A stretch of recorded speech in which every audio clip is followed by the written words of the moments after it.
You ask Tiger to solve. This deals with linear equations with one unknown. The final result is x equals 10/3. Let's solve it step by step. Simplify the expression. Simplify the arithmetic.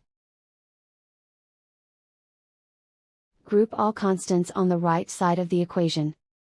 Add 30 to both sides. Simplify the arithmetic.